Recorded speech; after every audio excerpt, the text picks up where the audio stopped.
দেখবা তোমার নোটিশ করো ফেসবুকে, আমি যে বাংলা কই বা বাংলা মানে মানুষের নিজের ভাবে কথা কই, অন্য কোনো লিডারে কিন্তু কয় না, কই বউ না।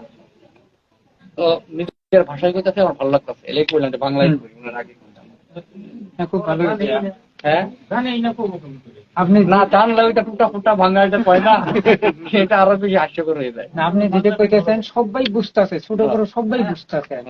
তাইলে বুঝুন ভাষা একটা, ছবি একই ভাষার মানুষ। আমাদের তো ওই আগের হিসাবে লিখেছি দেখতে গেলে তো বাংলাদেশ থেকে এসছে না, তো সবারই একই। তো কথাটা বললাম আর কি, সবাই তোমরাও বাংলাদেশি আমরাও বাংলাদেশি, এটা মানে মানে যাইতে যাইতে পুরানাত গেলে, নতুনের না পুরানা। তো সেই হিসাবে একটা সুন্দর একটা পরিবেশ, ভালো লাগছে। কালকে 100টা ছাত্র এসে আমার বাড়িতে রাত্রে কথা কইছে। তো এখানে এই পরিবেশ হওয়ার পরে নাচ গান দোয়া, তো কথাটা লাইটটা চেঞ্জ